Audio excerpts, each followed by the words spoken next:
Welcome, everybody, to a brand new episode of Let's Talk Broncos, brought to you by Mile High Sports. You can follow us all over on Twitter at Mile High Sports, at the LTB Podcast, at BreeBree0322. Joey Richards can be found at JR Drafts, and Zach Seegers is Zach_Seegers. You can find all of Joey and Zach's excellent work over on milehighsports.com. You can follow us on Instagram and Facebook if you're watching along there, or on Twitter.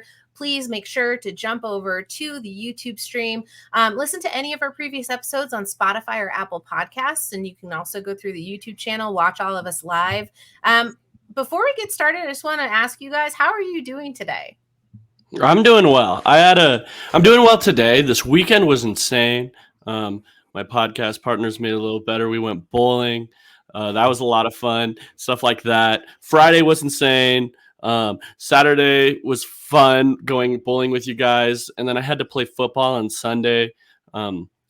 We drank a little bit during bowling, so Sunday morning football was interesting to say the least. but all in all, very, very eventful weekend.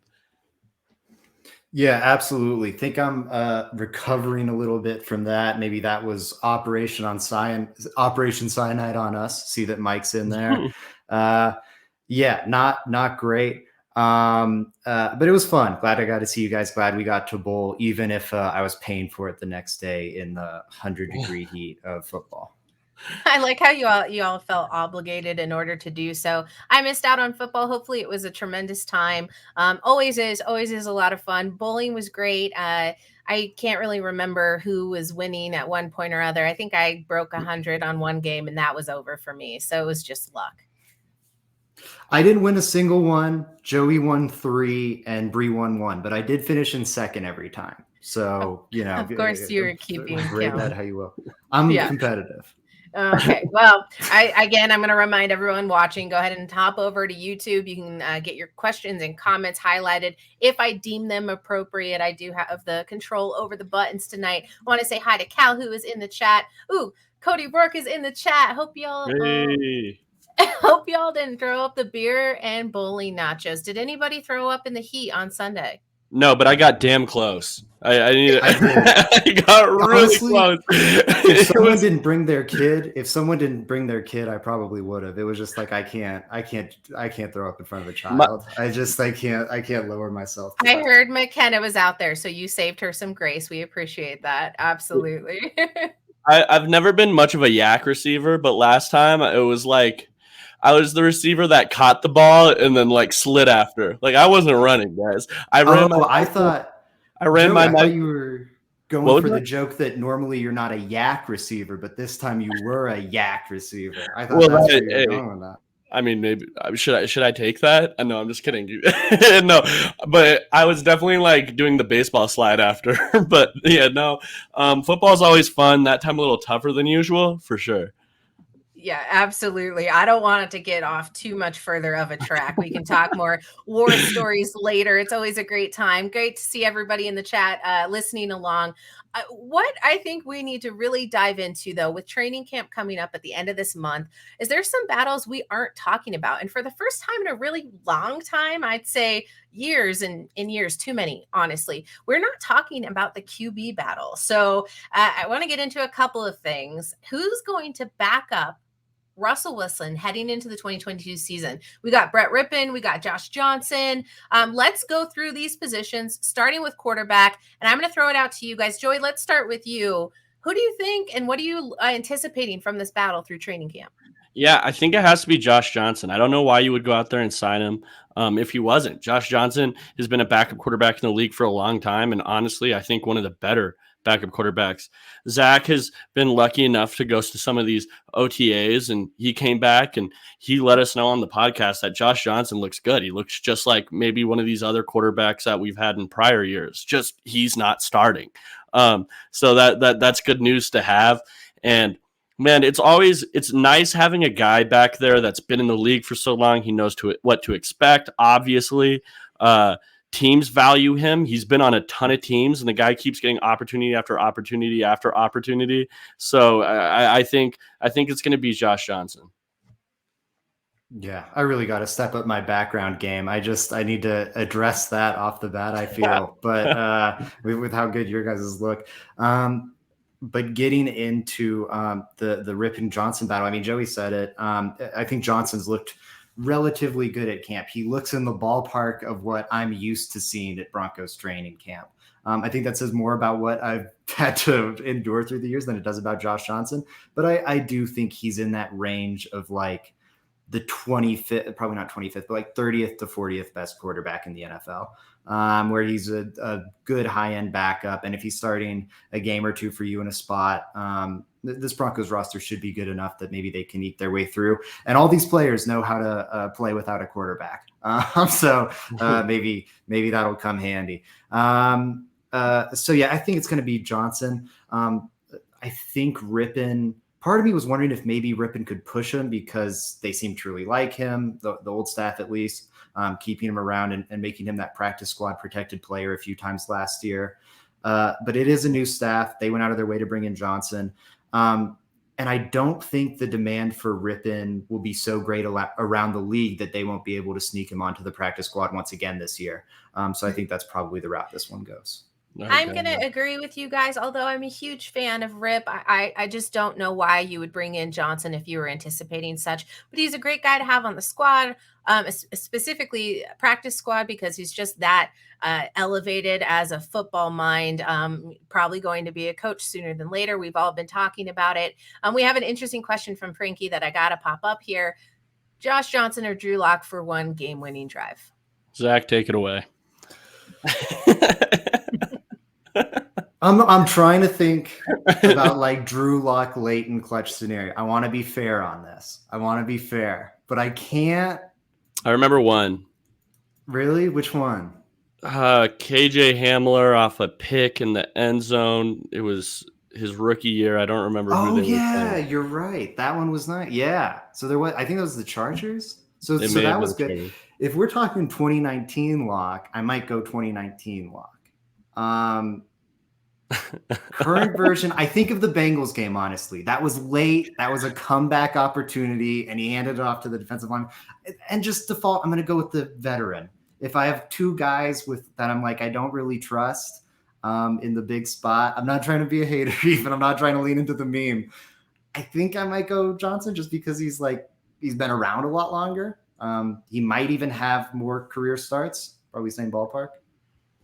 I want to point out Mike's comment just real quick. Wow, letting the Drew Lock slander slide. Listen, I've moved on and I'm choosing now to really protect my energy. So if I don't want to, introduce that into my life, I'm not going to. These guys can do whatever they will. That's disappointing, being that I bought you a whole Drew Lock jersey. Negativity. We're supporting your fandom. I mean, it happens. I will say though, I've seen Drew Lock play, and that's my comment. I don't have much after that. I think Johnson. So she's going with Josh Johnson. He's a dependable backup, but he's not a starting quarterback. Drew Lock right now is still technically a starting quarterback until we hear the Geno Smith news break. So I'm going to go Drew Lock just because I have to stick with my. I think it's a meme now. I don't know what I am anymore. I like it. You gotta stay consistent with the bets. You really do. Did you guys get that out of your system? Do you feel good about the quarterback conversation? Don't look at us. Frankie did it. Frankie did it. Frankie can do that all the time. Frankie, we appreciate you being here, keeping us in line. And then I get to herd these guys back into what we're trying to do here, which brings us to our next point. We need to talk about the kind of game that you're going to see the Denver Broncos play. And with Melvin Gordon returning, joining back Javonte Williams, we're obviously going to see a battle there. But then interestingly enough, Zach wanted to talk also about McAllister and Crockett, what we're going to see out of camp. I'm really actually interested in what does it mean for the running back group as a whole. We'll get into offensive line later, but what are you going to be looking for at training camp to confidently declare a winner between Gordon and Williams? Or is that not actually what we're looking for here? Give it away. And since Joey started last time, let's go Zach. Yeah, for me, I need to see, I guess what I'm watching for in camp, to your question, Bree, is what do Gordon's legs look like? Does he still have that burst? does he still look like the Melvin Gordon of last year, the last few years in Broncos country? If so, I think the Broncos are in fantastic shape. If not, that's not even going to really be a competition. It's going to be Javonte Williams. I don't know how much of a competition it will be anyways, considering how good Williams looked last year. He's the player that the Broncos have more invested in. He's the player the Broncos are connected to for the long term. I think he's the more talented player as well at this point. But if Gordon even wants to get it close to like a 50-50 split again, I think that's really what the competition is going to be. Are we looking at an 80-20 split or a 60-40 split? And that's going to come down to how fresh do Gordon's legs look. I ultimately think Williams is going to win that pretty solidly. Maybe it is like a 70-30 split, kind of somewhere in the middle of those two options. And then on McAllister and Crockett, what I'm going to be looking for is, can Crockett fit this offensive system as well as Tyreek McAllister does? Because Tyreek McAllister is exactly what we see in San Francisco, in Cleveland, in Minnesota, with these back end of the roster running backs in this kind of system coming out of nowhere and succeeding, the zone blocking system. You need vision for it, you need speed for it, and Tyreek McAllister has those two things. I think he's probably a better option than Crockett in this system for those reasons, because Crockett doesn't quite have that same burst. But if Crockett puts on a really strong training camp performance, shows he can be as good a fit in this offense as he was in Shermer's, he can keep the job. He's currently the incumbent for that role. So I think it'll definitely be something to watch. Yeah, for me, I'm wondering if there's even much you can take out of training camp reps at the running back position. I remember last year watching Javonte Williams at training camp, and you really couldn't see much. Running back is such a physical position, like contact balance is so important. You actually need contact. So I'm looking more at preseason than I am training camp, if I'm being honest with you guys. Preseason's really not going to show me a lot. Maybe you can see the vision a little bit, certain things like that. But even the offensive and defensive line, not full contact. Like, it's really hard to get a good feel of that position. So preseason for me, I agree with Zach, though. I think you're starting Melvin Gordon, you're like thinking, okay, it's probably like a 60-40 Javonte Williams. You drafted this guy in the second round, traded up for him in the second round for a reason. He had an unbelievable rookie year. But I think it's going to be really tough for him to get any more than that. I really only think that it could go down. And it's just because of how talented Javonte Williams is and how young he is. It's not a knock against Melvin Gordon. It's just how the running back position works. You have to be able to move on quick and fast. Yeah, absolutely. I did have a question mark. Suspiciously missing is Mike Boone from the conversation. Anything you wanted to say about him? I think he's locked into that number 3 spot, which is why I didn't list him. I don't think McAllister or Crockett can really push him for that spot. And I don't see, maybe if Gordon really looks bad in the preseason or camp or something, we could see Boone become the number 2, but I think that'd be a pretty surprising development. So I think it's kind of, those two guys are sorting out the 1-2 thing. The other two guys are figuring out the who's a practice squad guy and who is off into the ether. And then Boone's right there in the middle. Yeah, absolutely. Before I give a little piece that I wanted to throw out there, Grand Zire 12, hey Joey, Zach, and Bree, hope all is well. Caught you 3 live, but moderating my Eagle content creators. We want to say hi to the Eagles crew. JC Eagles, Bird Gang 31 sent me over. Hitting the like button to show support. If you're here in the chat, please do the same. Go ahead on YouTube. Give us a like, subscribe if you feel so. Hit the little notifications bell. You'll see every time we go live. So thanks for the shout out, my dude. Really appreciate it. I think that along the same lines that you guys are talking with Gordon and Williams, it could very much so turn out much as it did last season. Seeing a lot of snaps from Gordon. I think I'm looking at it less of a competition. Zach, when you were tweeting out from OTAs and your thread about Gordon coming in with just these fresh set of legs, I have high hopes for both running backs. And I see them both potentially reaching for 1,000 yards apiece this season, if all goes well, if that line holds. I'm excited, and I think it's a new reinvigoration for that position. So I'm not really looking at it as like contention.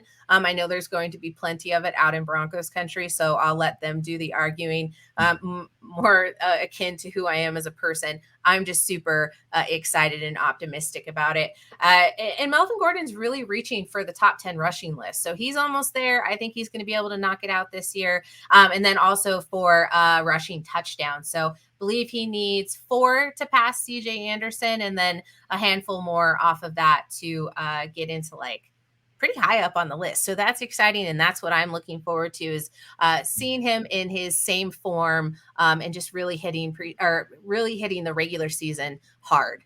Let's see. I was looking for comments. Can I hit on a Mike Boone point real quick?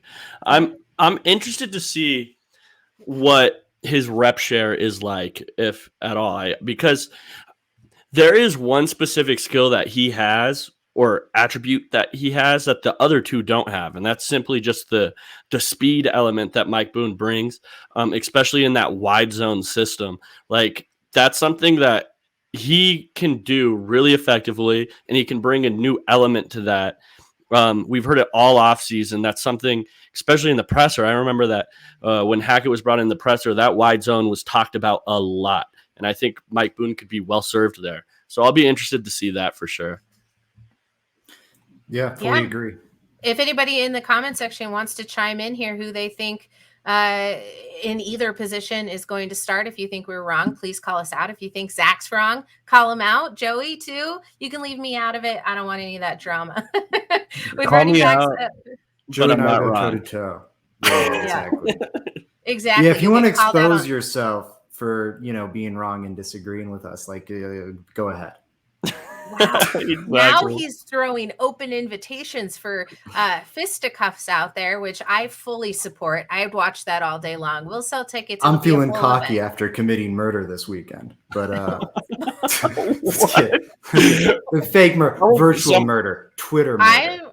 Let me just tell you right now, if either of my co-hosts were involved in such, I'm sitting down for those Dateline interviews. Just any question, I got this covered. Under the bus. What a turn our show took. I know, we got really dark, and that's why you tune into Let's Talk Broncos. Frankie says, I'd forgotten Williams received 50-plus targets last year. You think he increases or decreases that target share? Great question, Frankie. Go ahead, boys. Decrease. I think decrease. Receiver target share is going to go up across the board. That means more for Patrick, more for Sutton, more for Judy, more for Hamler. And that's going to mean tight end goes down, running back goes down.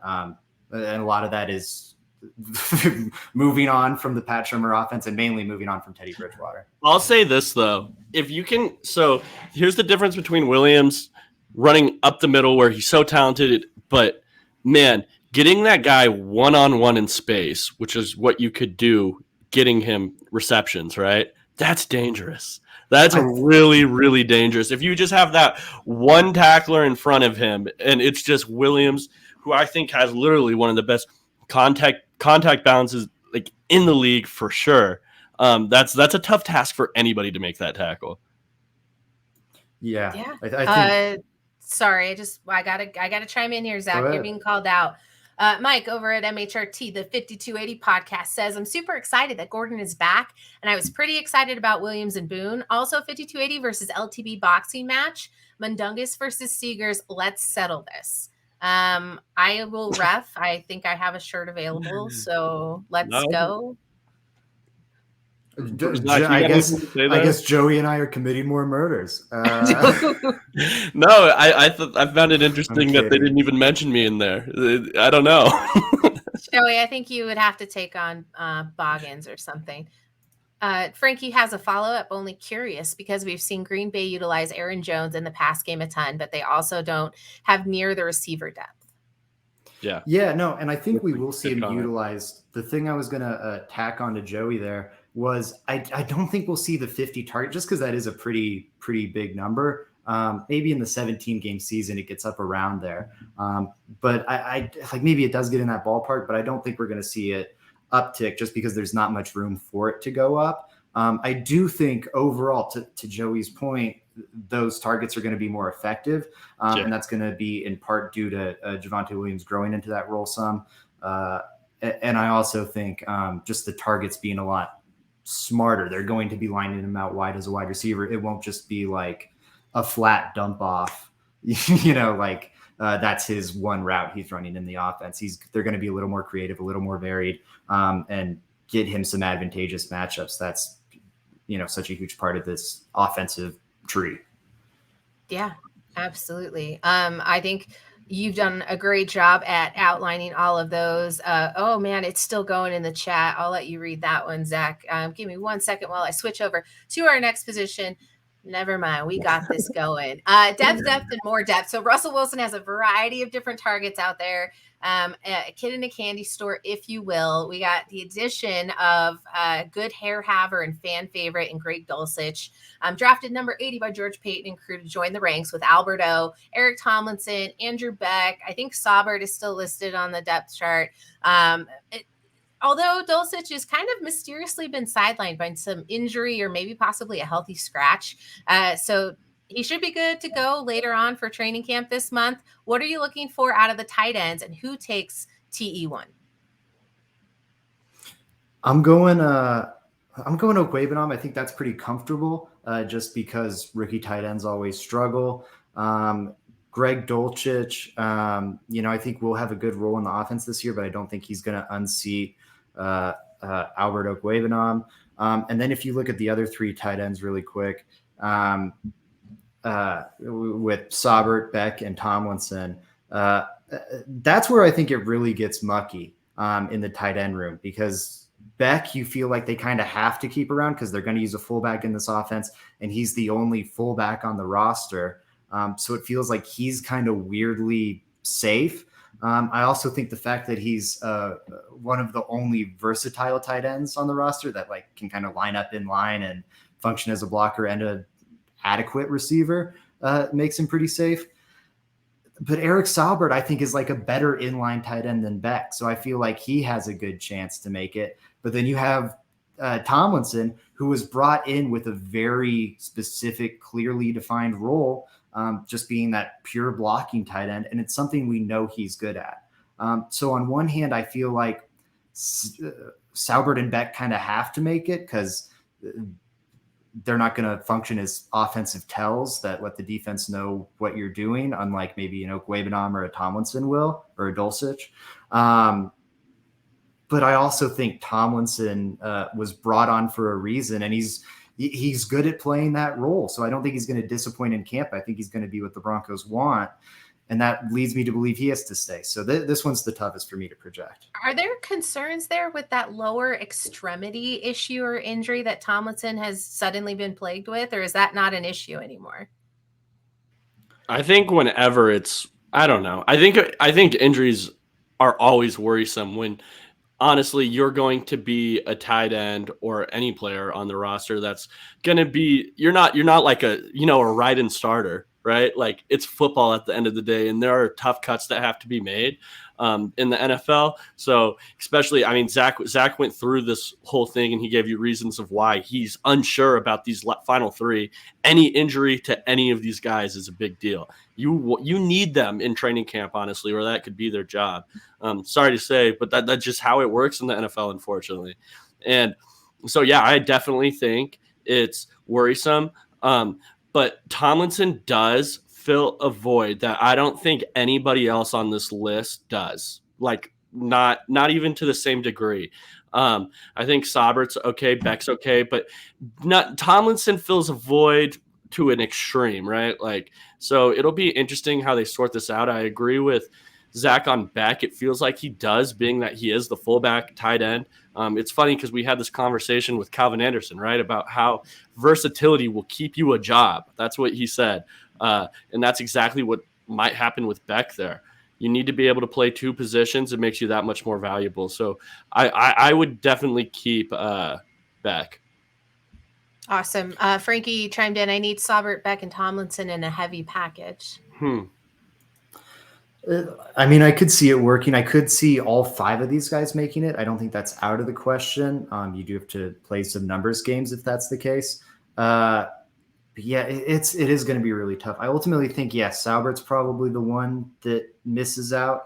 On the Tomlinson injury point, I'm not too concerned about it just because it feels like this coaching staff was playing things so safe throughout OTAs. If anyone had any sort of tweak or, if you were at 95%, they were going, we're going to sit you down. We don't want to re-injure anything or aggravate anything during this kind of pointless time of the off season. So yeah, I think with Tomlinson, it is definitely a concern if it carries into training camp. But I could very easily see that him missing practices was just precautionary, and his injury is not that concerning. It seemed very, I'm not even going to say overly cautionary, but just as a safe bet to do so, keep him on the sidelines, on the bench. It's safe there. And I think that this is a big position where staying healthy is going to bode well for how long you are the starter. I think obviously Alberto is there starting TE1, and then Dulcich could have a chance to climb those ranks. If anything, he's big bodied, he's fast, but Albert O needs to stay healthy and consistent. So we shall see. I'm going Albert O for the start there. Can I make one more comment about Dulcich? Just because I sat down and watched some Dulcich film today.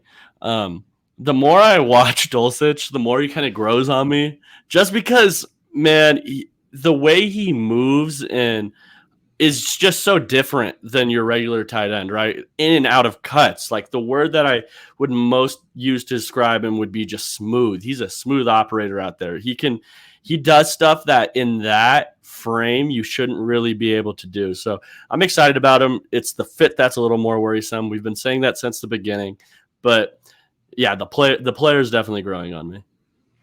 I'm glad to hear that, Joey, because you weren't on board back in. I can remember us sitting on the floor. I was about to say on the floor with the mic on the suitcase. Ooh, Frankie said a word I went with when watching was saucy.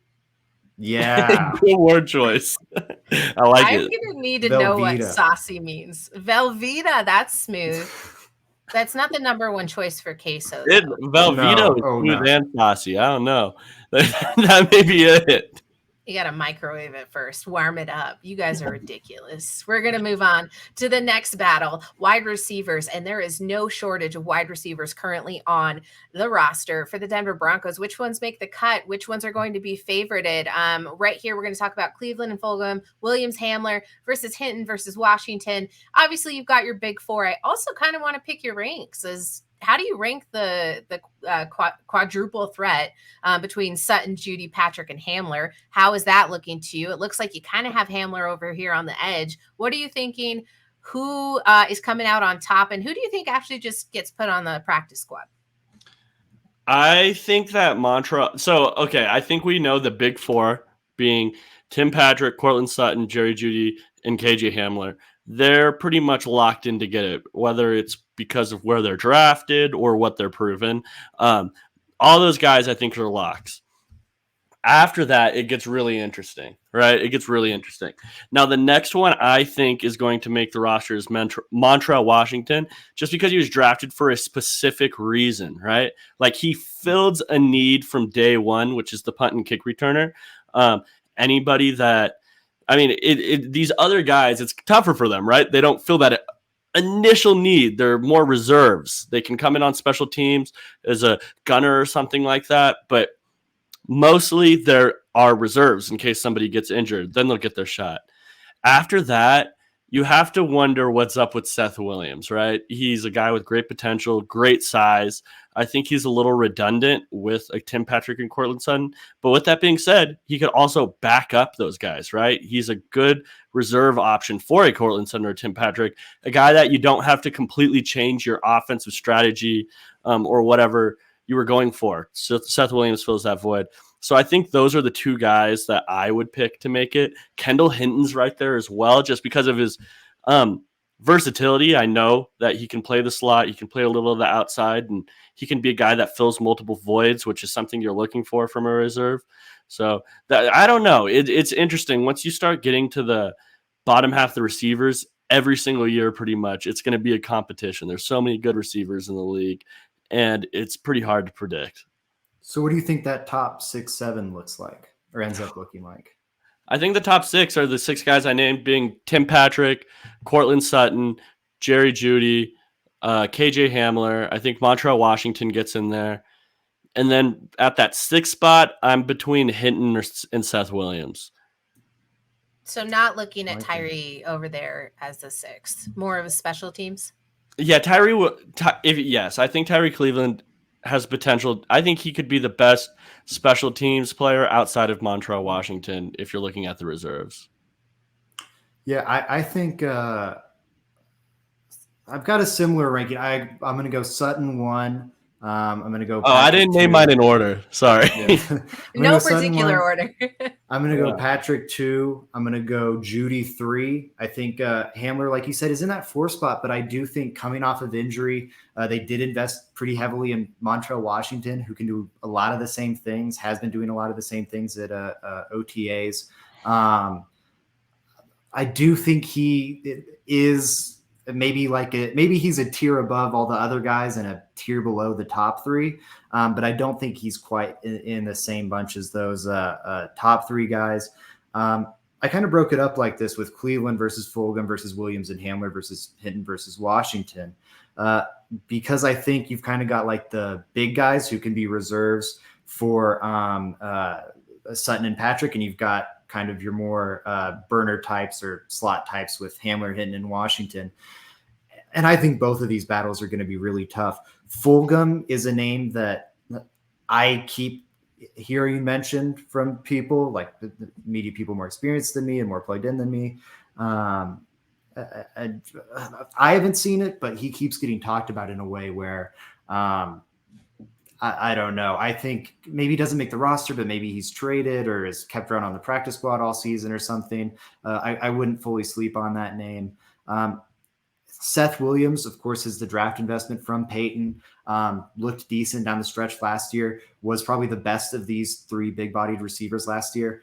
But I think it's going to be Tyree Cleveland out of these 3 guys because we saw it in 2020 what he could look like. He was great. 2021 was a whole slump year for him.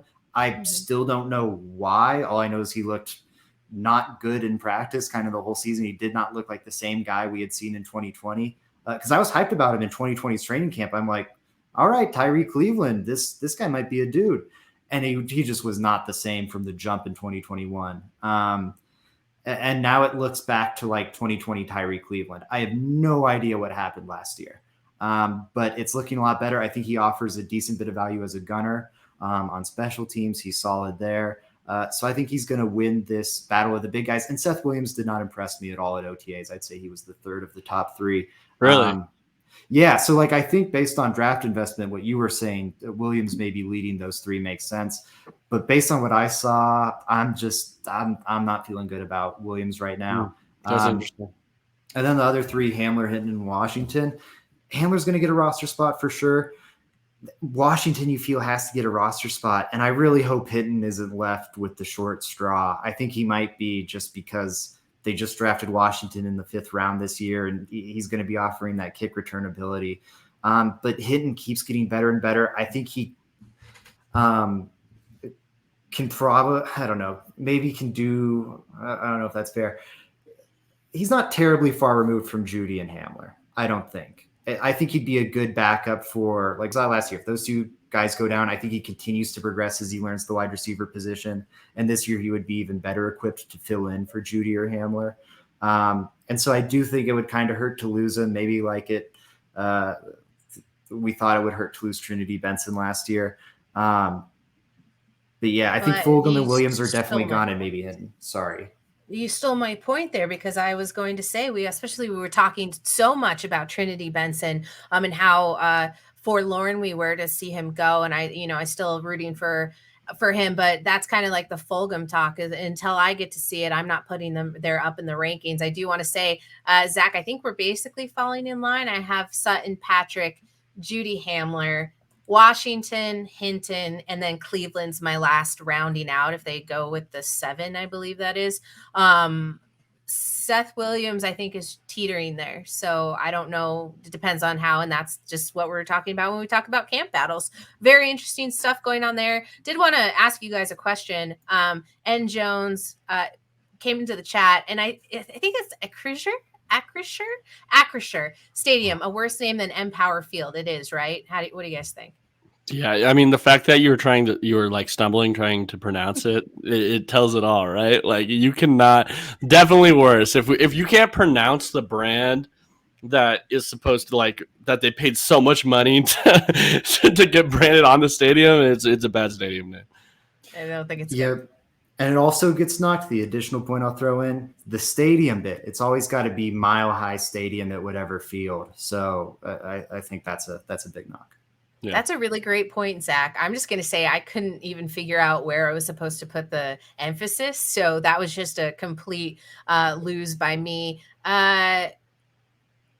I'm just looking for comments. Pardon me. Okay, fantastic. I think that was a great discussion. It'll be interesting. I think this is the big one that you want to watch out for, is who catches eyes, who's going to be a standout receiver. And I'm really interested to see who Russell Wilson starts to favor. And we obviously won't see that until the regular season begins. I'm sure you're getting that information from OTAs and training camp, but you're really going to see who's the playmaker and who Russell Wilson is favoring as far as his receivers and possibly tight ends, because I know the conversation has gone around that Russell Wilson maybe just doesn't utilize them as much. But I think in an overall, with this bevy of targets, we're in for some really exciting offense. Did want to go to our next battle. And it's basically one big battle. I would just say it's just one big picture that we need to take a look at, and that is the Broncos offensive line. Let's go ahead and throw it out there. There's some questions, especially at right tackle. You've got Calvin Anderson and Billy Turner. Bringing back Billy Turner, does that mean Calvin Anderson doesn't have a chance there? Who are the pieces and the cogs that you can take from one position and move to another? And does that have a little bit of positive effect on the offensive line for the Broncos, considering they kind of need that synergy and that flex? What do you guys think? Whoever wants to go first can go. I am so happy you described it as one big battle, because when I picture this offensive line room, I really do just picture like a mosh pit at a metal show, because it is just a chaos and everyone going against everyone everywhere. It is absolute insanity. I think Garrett Bowles is safe at left tackle. I think Quinn Miners is pretty solidified at right guard. He better be. Guard, but I think he's solidified at guard at least. Yeah. Okay. I could see him maybe being on left, but I think those are your two best pieces. You probably want one on the left, one on the right to help maybe your other question marks. After that, I mean, it's a mess. I personally think, to address the question here, what would the Broncos O-line look like? I think it's going to be Bulls left tackle, Billy Turner left guard, Graham Glasgow at center. I ultimately think Glasgow is going to win that center battle. Quinn Miners at right guard and Calvin Anderson at right tackle. I like that one. I think, and friend of the show, Calvin Anderson, say that. I think that's the idyllic scenario. I think that's what the Broncos want to have happen. And it really comes down to, can Calvin Anderson beat Billy Turner for the job? I think Billy Turner's a known commodity at right tackle. He's kind of like Bobby Massey last year. He can get you through the season, but he's just going to get you through the season. If Anderson can be an upgrade on that and win that battle in camp, boom, right tackle solidified, because you're getting at least Billy Turner. And then that lets Billy Turner kick down to guard where he's at his best. Boom, that solidifies one of your guard spots. That allows Graham Glasgow to kick into center. Boom, solidifies center spot. So I really think the dominoes, at least that's the way the Broncos want the dominoes to fall. And the coaching staffs have a tendency to make what they want to have happen. Yeah. Hey, Zach, I have a question for you real quick. And if you're not allowed to answer, let me know. But is there still best of my ability? Okay. Is there still talk about height at the center position? Like, can a guy be too tall for Russell Wilson? Yeah, I've heard that since Wilson was added to the team. And I think it was a bigger conversation when we were looking at free agent targets and draft targets, where maybe you want to prioritize someone like a Cam Jurgens who checks all those necessary boxes. But I think when you're at this point we're at now, where it's like, do you want the 6'4" center or the 6'3" center? I mean, Yeah, exactly. at that point, I think it's somewhat minimized. Glasgow might be like 6'5", 6'6", now that I think about it. But yeah, do you want the 6'6" center or the 6'3" center?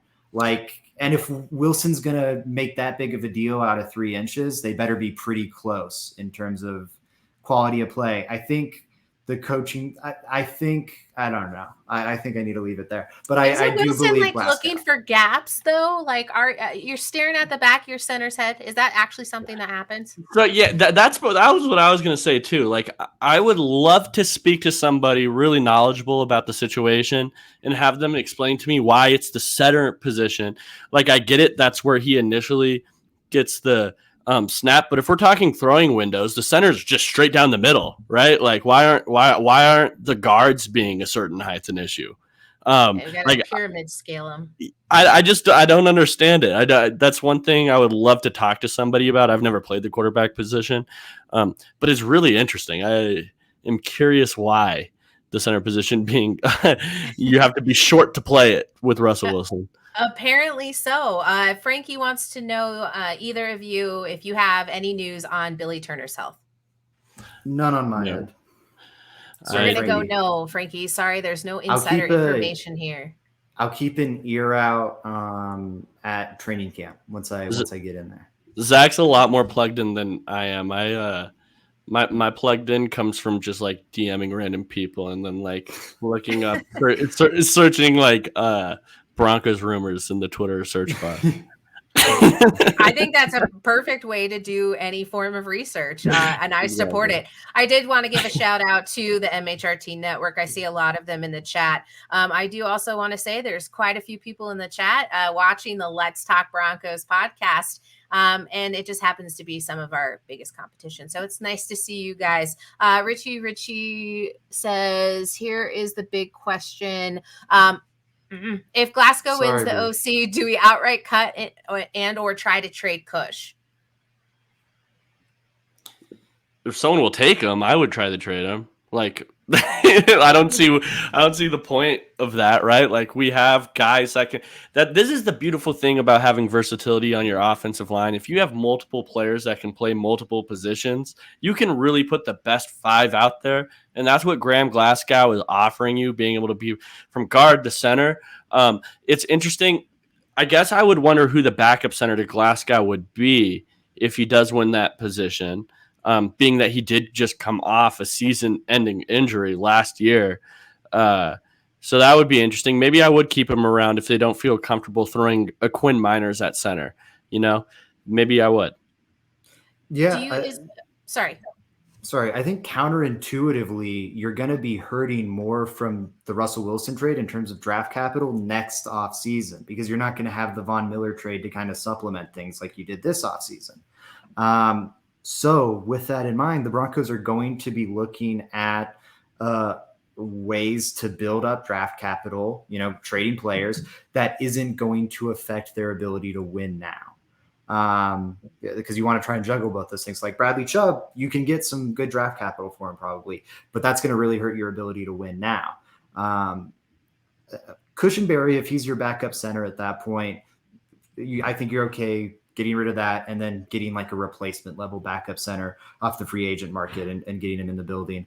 I think same thing goes for Reisner. I think these are two guys that the team, I think in my feel is that in an ideal world, the Broncos would probably like to move Reisner and or Cushenberry for draft capital. I think that's the understanding in a perfect world. Now, takes 2 to tango. They're going to have to find another team willing to give them anything for those two guys. But if they can get it, I think they're going to take it. Interesting. And I think it's kind of influential that you noted that possibly Billy Turner taking over Reisner's position, which maybe feels like there's a bit of a warming trend there. Although still hearing Cushenberry there at center, I've got left tackle at Bowles, left guard Turner, center Cush, right guard Miners, and then right tackle. I'm going with our friend of the program, Calvin Anderson. Just absolutely believe there's a lot of potential there. But I do have a question for all of you. Do they keep 10? Do they keep 9 because of the versatility? Do they drop down to 8 even? With how many roster spots are open for the O-line? Man, I struggle with this one. I don't have any idea, if I'm being honest with you, Bree. I have no clue. It just, there's so much competition there. It's impossible to tell. We're really, honestly, going to have to wait for training camp and preseason to see these type of decisions, in my opinion. Can I ask you guys a question real quick? No. Yes. Let's say the Broncos do trade Cushenberry. Is Watton, who's the backup center? I think it is. So to Grandizer's point right here, I think it is Waddenberg. And you're just like, hey, we've got, again, in an ideal situation, you've got Quinn Miners and who's the left guard? I'm spacing on this. Quinn Miners and Billy Turner on either side of him. Those are two, I think, really good guards, and that can protect him some. Maybe he's practice squad and you get a veteran. If it probably comes down to camp performance is the real answer. Does he look good enough that you think you can survive a game or two with him as the backup center? Or do you think you really need to bring in a veteran and Wattenberg's on the practice squad for his rookie year? I'm assuming if they're able to trade Cush, and again, assuming that's what they want to do, that Waddenberg will be that backup center, but I'm not positive. Got you. It's a great question. I do not know that. I just didn't even anticipate that was something that we'd have to talk about. I forgot about Luke Waddenberg. He's very easy to forget about because I just don't think he's going to make an impact this season, barring what we laid out here. A lot of the positions I think that we've been talking about are very much so being held up by a belief that those who are in those positions are going to remain healthy. That's obviously what we want to see. But with training camp and preseason, things can happen. And there's a lot of depth and rotational pieces within the Broncos roster that, if things do go south or if some certain negative circumstances pop up, there's a lot of depth on this roster. So I want to say kudos to George Payton, who has done a tremendous job of bringing in that type of roster to ensure that, because it's always a question that we go into the season saying, well, if someone gets hurt, what are we going to do there? And we run out of bodies quickly. So I'm really excited about that. I am just trying to comb these comments real quick. There's so many people interacting with the show tonight. Shadow Jack says, what's the timeline on Chubb? If he doesn't show out by the trade deadline, does he stay? What do y'all think? If he doesn't show out by the trade deadline, I mean, if you can get so let's say he's just not good. I mean, you have to try to trade him, right? That's just something I would do.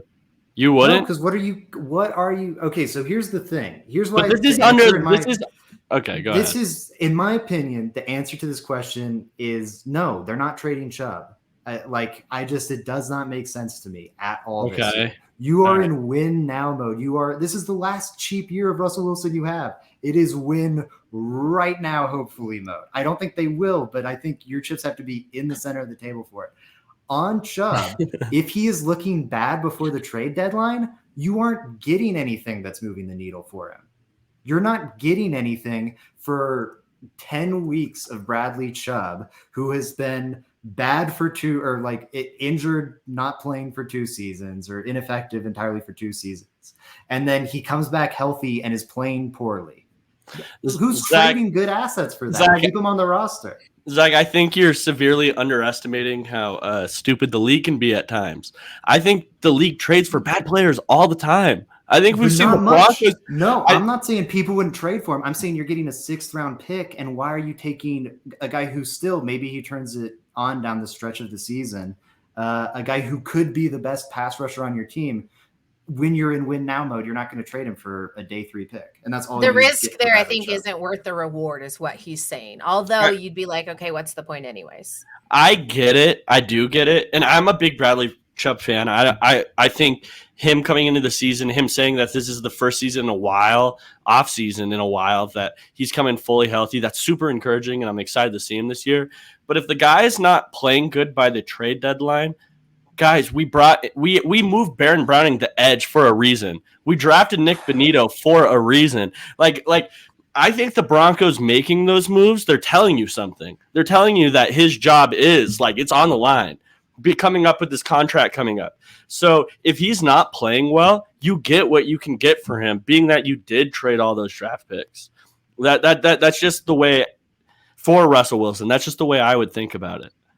For me, it'd have to be like he's on the bench. Like if he's getting outplayed by Browning and Benito to such an extent that he's on the bench and Benito or Browning are starting alongside Gregory now, then okay. But if we're talking about a guy who's playing bad, coming off of, so if you're looking at his last 4 seasons, it would be missed pretty much a whole year with injury, had an 8-sack Pro Bowl season, was injured and ineffective for an entire season, and then was bad for a half season.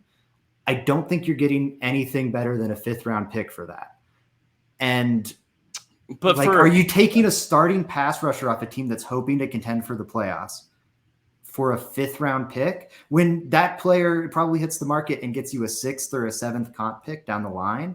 I just don't see why we're expediting that by 10 games when he could still help you. He could turn it around down the stretch. I guess it does depend on what your record is at the trade deadline. It does. I think that's a big deciding factor there. If the Broncos are struggling, you need to try to get picks. That's always something. If you're not winning, it's better than middling. Always in any sports league, in my opinion.